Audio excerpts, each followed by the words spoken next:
What's up, beautiful image bearers? It's me, CA3. I just got out of church, man, and I wanted to share what our pastor gave us today. Dope word.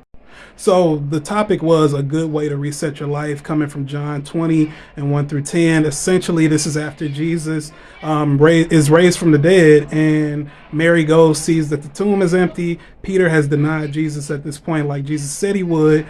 And we find out here that even though Peter denied Jesus and turned his back on him, Jesus never turned his back on Peter. So some of the notes I took, Peter now has a full understanding regarding who he is, because he was prideful before, thinking that anything Jesus could do, basically he would be willing to do. And some general notes: what we receive in Christ is not a second chance, but a new life in general. Who we are to become lays fully on the atonement. It's never on us, right? God will see his plans through for our lives no matter what. All Christians, like Peter, will inevitably do something that changes how we view ourselves, and that should be in Christ. As in, Peter could have been ashamed. He was ashamed. But a lot of us allow our shame to keep us away from Christ and even question if he still loves us.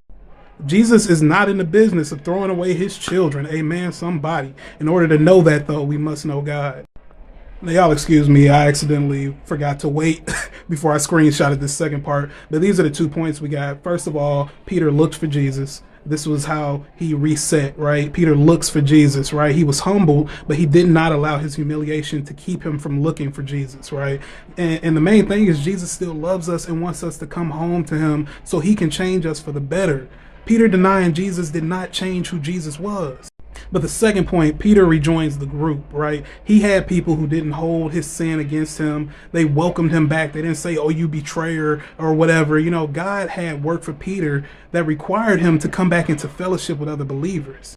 And what that says behind there is that we cannot isolate ourselves when we sin. We cannot allow shame to cause us to go off on our own and beat ourselves up. And on the flip side, those of us who are trying to do the right thing, we cannot be so rigid that we're not willing to extend grace and bring people back into the fold, because we all mess up, all have sinned and fall short of the glory of God. So yeah, maybe that's a message for somebody today, just like it's been for me. I'm so grateful to all the people who held me up and prayed for me and bared with me on this journey. You cannot do it alone. But yeah, that was today's word, man. Hopefully that helps somebody.